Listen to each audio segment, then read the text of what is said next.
اعوذ باللہ من الشیطان الرجیم، بسم اللہ الرحمن الرحیم۔ جب حضرت ابراہیم علیہ السلام کو اللہ تعالیٰ کا حکم ہوا کہ خانہ کعبہ کی تعمیر کریں تو حضرت ابراہیم علیہ السلام نے اللہ تعالیٰ کے حکم سے خانہ کعبہ کی تعمیر شروع کر دی۔ تعمیر کرتے کرتے جب خانہ کعبہ کی دیواریں حضرت ابراہیم علیہ السلام کے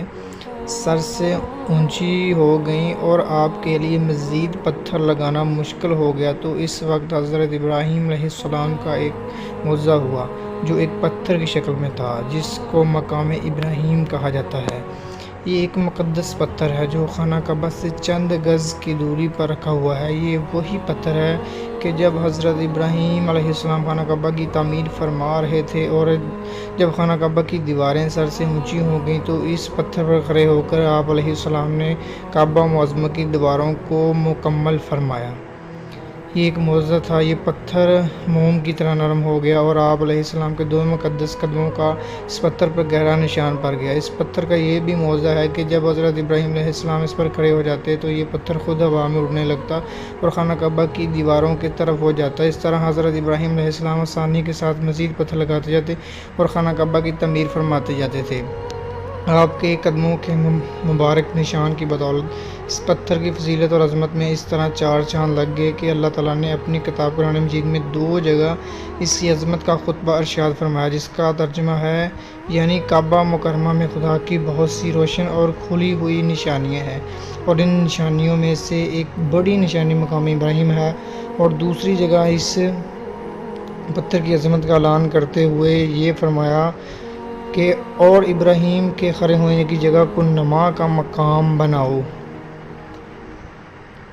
4000 برس کے طویل زمانے سے اس بابرکت پتھر پر حضرت ابراہیم علیہ السلام کے مبارک قدموں کے نشانات موجود ہیں۔ اس طویل مدت سے یہ پتھر کھلے آسمان کے نیچے زمین پر رکھا ہوا ہے۔ اس پر 4000 بار سائتیں گزری، کئی ہزاروں طوفانات کے جھونکے اس سے ٹکرائے، بارہا حرم کعبہ میں پہاڑی نالوں سے برسات میں سیلاب آئے، یہ مقدس پتھر سیلاب کی تیز دھارے میں ڈوب رہا، کروڑوں انسانوں نے اس پر ہاتھ پھیرا، مگر اس کے باوجود آج تک حضرت ابراہیم علیہ السلام کے جلیل القدر قدموں کے نشان اس پتھر پر باقی ہیں، جو بلا شبہ حضرت ابراہیم علیہ السلام کا ایک بہت ہی بڑا معجزہ ہے، اور یقیناً یہ پتھر اللہ تعالیٰ کی آیات اور کھلی ہوئی نشانی میں سے ایک بہت بڑا نشان ہے، اور اس کی شان کا عظیم الشان نشان ہر مسلمان کے لیے بہت بڑی عبرت کا سامان ہے کہ اللہ تعالیٰ نے تمام مسلمانوں کو حکم دیا کہ تم لوگ میرے مقدس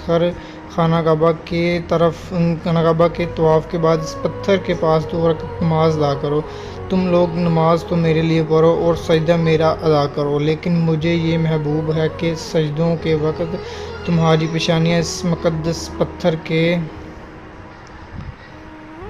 پاس زمین پر لگیں کہ جس پتھر پر میرے خلیل حضرت ابراہیم علیہ السلام قدموں کے نشانات بنائے ہوئے ہیں۔